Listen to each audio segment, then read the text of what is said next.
saudara semua, jemaat Tuhan yang dikasihi. Selamat bertemu kembali.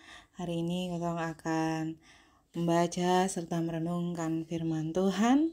Namun sebelum itu, mari kita satu hati di dalam doa. Kita berdoa. Bapa di dalam surga, Bapa yang kami sembah lewat anak-Mu Yesus Kristus, terima kasih Tuhan untuk hidup dan kehidupan yang terus Tuhan percayakan bagi kami. Pada saat ini Tuhan, kami akan membaca serta mendengar dan merenungkan akan firman Tuhan. Tuhan memberkati kami agar apa yang kami baca, kami dengar, dapat kami lakukan dalam kehidupan kami hari lepas hari. Mengampuni salah dosa kami Tuhan, di dalam anak-Mu Yesus Kristus kami telah datang dan berdoa. Amin. Bapak Mama yang dikasihi Tuhan, hari ini kita akan membaca dan merenungkan firman Tuhan dari kitab Kejadian, pasalnya yang ke-9, ayat 8 hingga ayatnya yang ke-17. Tentang perjanjian Allah dan Nuh. Berfirmanlah Allah kepada Nuh dan kepada anak-anaknya yang bersama-sama dengan dia. Sesungguhnya aku mengadakan perjanjianku dengan kamu dan dengan keturunanmu dan dengan segala makhluk hidup yang bersama-sama dengan kamu. Burung-burung, ternak, dan binatang-binatang liar di bumi yang bersama-sama dengan kamu. Segala yang keluar dari batrah itu, segala binatang di bumi.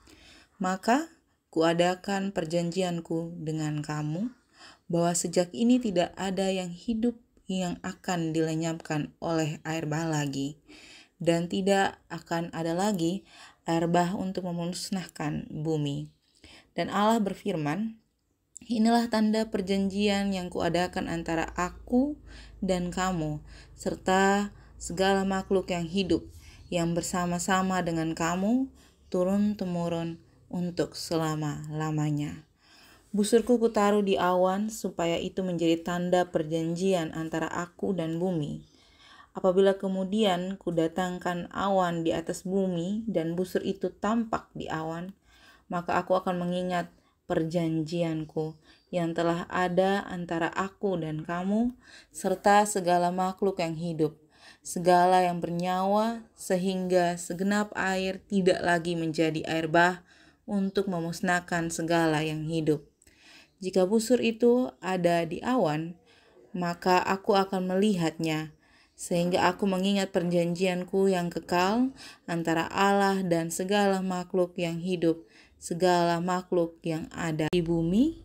Berfirmanlah Allah kepada Nuh, inilah tanda perjanjian yang kuadakan antara aku dan segala makhluk yang ada di bumi. Demikian jauh akan firman Tuhan. Yang dikatakan berbahagia adalah setiap kita yang tidak hanya membaca, mendengar, tetapi mau melakukan di dalam kehidupan kita hari lepas hari. Shalom, Mama yang dikasihi Tuhan. Hari ini kita kembali membahas tentang kehidupan Nuh, Nabi Nuh, kehidupan yang sangat menarik yang selalu diceritakan dari masa ke masa, terlebih pada saat kita masih di kelas Indria, naik ke tanggung, lalu ke remaja, kita selalu mendengarkan kisah-kisah Nabi Nuh bahkan sampai detik ini. Kisah yang begitu berkesan bagi kehidupan kita. Perjanjian Allah dan Nabi Nuh adalah satu perjanjian yang terus dan akan senantiasa diperbaharui oleh Allah dan menjadi kekal dalam kehidupan kita. Bapak Mama yang dikasihi Tuhan, berbicara tentang perjanjian, tentu kita semua pasti pernah melakukan satu perjanjian, entah itu dengan orang tua, dengan anak-anak, dengan atasan, dengan bawahan, bahkan dengan suami, istri, terlebih dengan Tuhan. Perjanjian-perjanjian tersebut terkadang ada dia punya skala prioritas. Ada yang sangat penting, ada yang biasa saja, ada yang ya cuman sekedar janji-janji belaka. Nah, dalam kehidupan saat ini, ketong lagi dilibatkan dengan dunia politik yang ada di mana ketong semua akan bergejolak dengan semua janji-janji manis para politikus. Tapi Bapak Mama yang dikasihi Tuhan, saya lebih tertarik dengan janji-janji kita terhadap rumah tangga kita masing-masing. Apakah yang kita hadapkan di hadapan Allah dan jemaatnya ketika melangsungkan satu pernikahan yang kudus di hadapan Allah? Kita senantiasa berjanji di hadapan Allah untuk hidup kudus, hidup mendampingi dalam susah maupun senang, dalam sakit maupun sehat, dalam untung maupun rugi. Tetapi dalam kenyataannya perjalanan hidup ini kita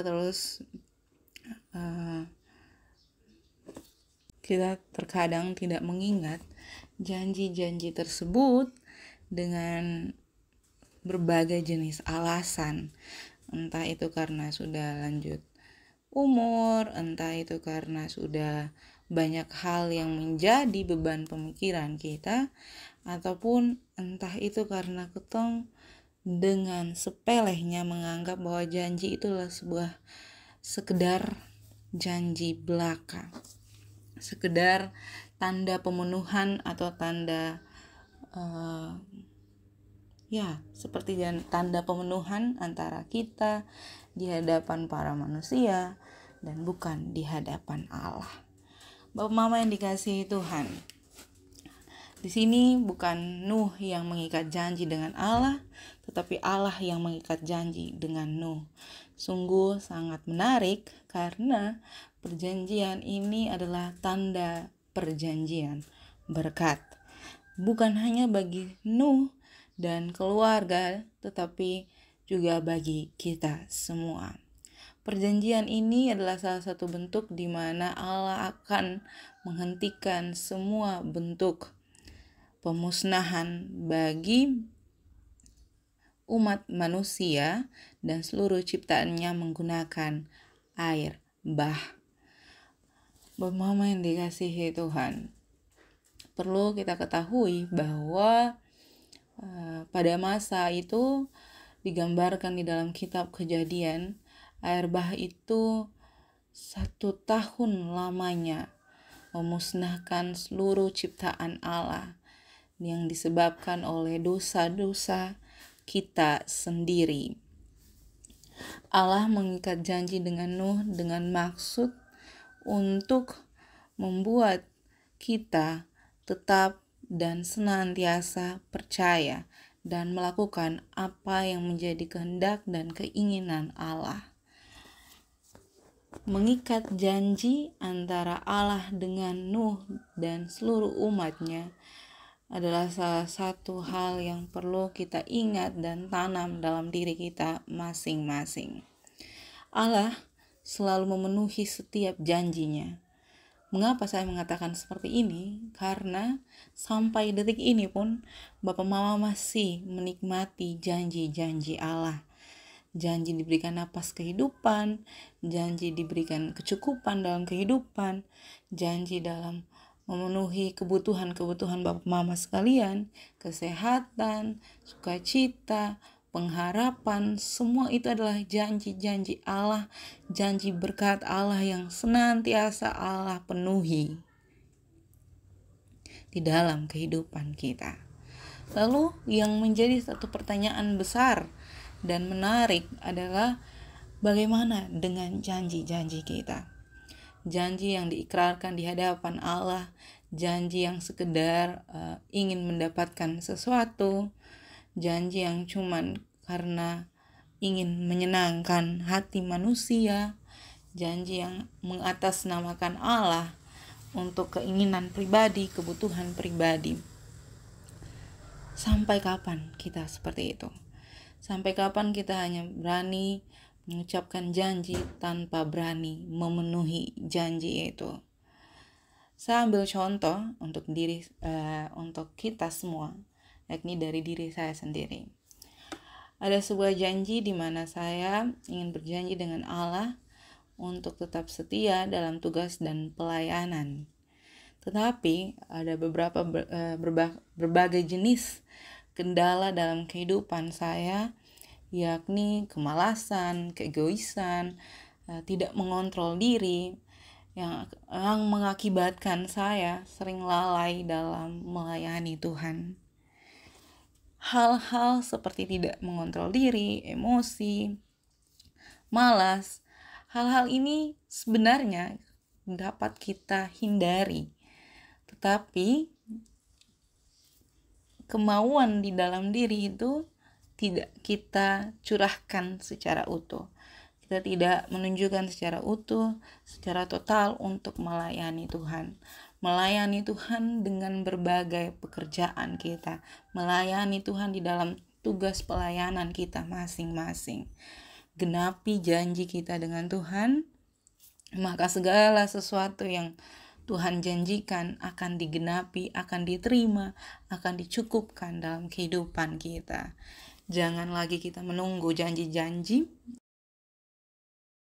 menunggu janji-janji manis dari sesama kita, tetapi bagaimana kita menaati akan firman Tuhan, melakukan apa yang menjadi keinginan Tuhan, dan berjanji untuk senantiasa untuk berusaha di dalam Tuhan, berproses di dalam Tuhan untuk melakukan apa yang Tuhan inginkan, agar janji-janji itu menjadi janji yang manis di hadapan Tuhan dan membawa harum bagi nama Tuhan. Kiranya firman Tuhan ini senantiasa menjadi berkat bagi Bapak Mama, dimanapun Bapak Mama berada, bersaudara semua, dan kita semua senantiasa diberkati Tuhan. Amin untuk firman Tuhan. Kita berdoa. Bapa di dalam surga, terima kasih Tuhan untuk penyertaan Tuhan. Kami telah membaca, mendengar, dan merenungkan akan firman Tuhan. Sekali lagi Tuhan, kami memohon dalam Tuhan, kami meminta kekuatan agar kami senantiasa dimampukan untuk melakukan apapun yang menjadi firman Tuhan di dalam kehidupan kami, dan kami dapat memenuhi setiap janji-janji kami di hadapan Tuhan dengan secara jujur dan ikhlas dan secara bertanggung jawab di hadapan Tuhan. Mengampuni salah dan dosa kami Tuhan. Di dalam nama anak-Mu Yesus Kristus kami telah datang dan berdoa. Amin. Sampai jumpa lagi Bapak Mama semua. Shalom.